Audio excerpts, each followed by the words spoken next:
RTC నష్టాలు 600 కోట్ల నుంచి ఈ ఏడాది 200 కోట్లకు తగ్గాయని సంస్థ ఎండీ ఏకే ఖాన్ తెలిపారు. ప్రైవేటు బస్సుల నియంత్రణ, సంస్థ ఆస్తులను పూర్తిగా వినియోగంలోకి తీసుకురావడం ద్వారా ఆర్టీసీని లాభాల బాట పట్టిస్తానన్నారు. సంఘాల పేరుతో విధులకు ఎగనామం పెట్టే వారిపై చర్యలు తప్పవని ఖాన్ హెచ్చరించారు. క్షేత్రస్థాయిలో ఆర్టీసీ కార్యకలాపాలు పరిశీలించేందుకు అనంతపురం వచ్చిన ఏకే ఖాన్తో ఈటీవీ ప్రత్యేక ముఖాముఖి. దేశంలోనే అతిపెద్ద ప్రజా రవాణా వ్యవస్థగా పేరుగాంచిన ఏపీఎస్ఆర్టీసీ ఇప్పుడు ఎన్నో సవాళ్లను ఎదుర్కొంటుంది. ఆ సవాళ్లను ఎదుర్కొనేందుకు సంస్థ ఎండీ ఏకే ఖాన్ ఏం చేస్తున్నారు? ప్రభుత్వ రవాణా సంస్థను ప్రైవేటు వాటితో పోటీపడి ముందు తీసుకునేందుకు, కొత్త ఆదాయ మార్గాలు కల్పించేందుకు వారి వద్ద ఉన్న ప్రణాళికలు ఏంటి తెలుసుకునే ప్రయత్నం చేద్దాం. సార్ చెప్పండి, ప్రైవేటు చాలా పోటీగా ఉంది ఇప్పుడు ఆర్టీసీకి. దాన్ని ఎదుర్కొనేందుకు కొత్త ప్రణాళికలు ఏమున్నాయి మన దగ్గర? అంటే ప్రైవేట్ వాళ్ళతో మాకు ఎక్కువ పోటీ అంటూ ప్రతి ఏరియాలో ఉందన్నది కాదు. ఉదాహరణకు బస్సుల విషయానికి వస్తే లాంగ్ డిస్టెన్స్ హై అండ్ బస్సెస్తో కాంపిటీషన్ ఉంది. చాలా వరకు ఇది అనెథికల్ కాంపిటీషన్. ఎందుకంటే వాళ్ళు బస్సెస్ రన్ చేసుకుంటే మాకు అభ్యంతరం ఏం లేదు. కాకపోతే దానికి ఒక చట్టబద్ధత ఉండాలి. రూల్స్ రెగ్యులేషన్స్కు లోబడి వాళ్ళు చేసుకుంటే మాకు అభ్యంతరం ఏమీ లేదు. రూల్స్ను అతిక్రమించి చేసినప్పుడు సమస్య వస్తుంది. పరిస్థితి మరీ అంత నిరాశాజనకంగా లేదు. కాకపోతే ఇంకా చేయాల్సింది చాలా ఉంది. చాలా మారుమూల గ్రామాలకు ఆర్టీసీ బస్సులు వెళ్ళకపోవడం వల్ల వీళ్ళు 7 సీటర్స్ కానీ లేకపోతే వేరే ప్రైవేట్ వెహికల్స్ ఆశ్రయిస్తున్నారు ప్యాసింజర్స్. సో మీరు మినీ బస్సులు ప్రవేశపెట్టి అటువంటి ఏమన్నా మీరు ఆ రూట్లో కూడా మీరు వెళ్ళే అవకాశం ఏమైనా ఉంటుందా? ఇప్పుడు మన రాష్ట్రంలో 28,000 గ్రామాలు ఉంటే దాదాపు 24,000 గ్రామాలు మేము కవర్ చేసాం ఇప్పటికీ.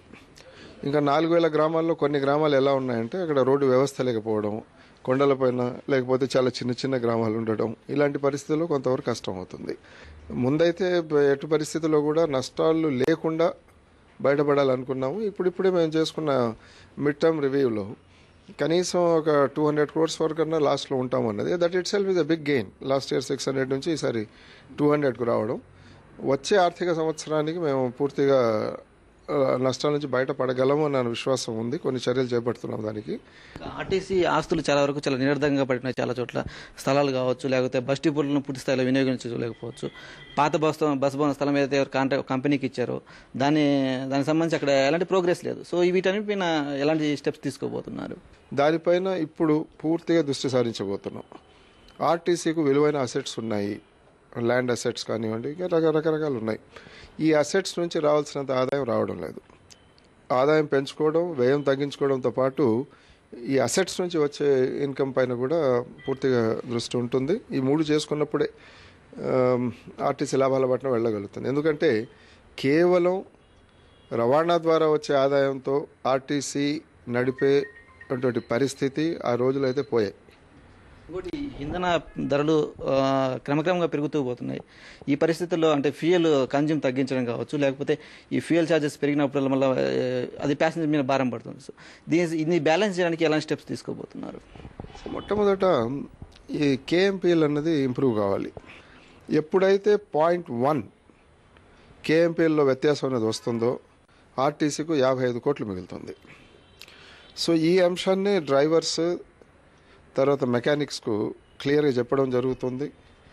ప్రధానంగా ఏదైతే ఎలక్షన్స్ గెలిచిన యూనియన్స్ వీళ్ళందరూ కూడా ఎక్కువ మంది ఆఫీస్కి రాకుండా, డ్యూటీస్ రాకుండా వీళ్ళు వాళ్ళ యూనియన్ కార్యకలాపాలు ఎక్కువ పాల్గొనడం వల్ల కూడా మ్యాన్ పవర్ అనేది తగ్గుతుంది మనకు ఆర్టీసీకి. సో దీనిపైన మీరు ఏమైనా స్టెప్స్ తీసుకోబోతున్నారు? ఇప్పుడు ఎలక్షన్స్ కూడా రాబోతున్నాయి. నేను ఒకటి అన్నాను అన్ని యూనియన్స్కు, మీ యూనియన్ యాక్టివిటీస్, క్యాంపెయినింగ్ ఇవన్నీ కూడా ఎలక్షన్ టైంకు పరిమితం కావాలి. అది అయిపోయిన తర్వాత నెక్స్ట్ 2 years వరకు మళ్ళీ సంస్థ పైన అందరూ దృష్టి సారించకపోతే సమస్యల నుంచి గట్టెక్కడం కష్టం. ప్రతి 10,000 ఎంప్లాయీ సపోర్ట్ ఎక్కడైతే ఉంటుందో వాళ్ళలో ఒకరిని ఆఫ్ డ్యూటీ పెట్టడం అన్నది. సో ఎగ్జిక్యూటివ్ డైరెక్టర్ అడ్మినిస్ట్రేషన్ దానిపైన వర్క్ చేస్తున్నారు. I think RTC will be able to implement that. RTC తరఫున ఖాళీగా ఉన్న నిరర్ధక ఆస్తులన్నింటినీ వినియోగంలో తీసుకొచ్చి సంస్థ లాభాలు పెంచేందుకు కృషి చేస్తారని చెప్పి సంస్థ ఏకే ఖాన్ చెప్తున్నారు. అలాగే ఎవరైతే యూనియన్ల పేరు చెప్పేసి ఉద్యోగాలు ఎగ్గొట్టి సంస్థకు నష్టం చేస్తున్నారో వారిపైన చర్యలు తప్పవని చెప్పేసి ఆయన హెచ్చరిస్తున్నారు. కెమెరామెన్ నారాయణతో పూర్ణ చంద్రశేఖర్, ఈటీవీ న్యూస్, అనంతపురం.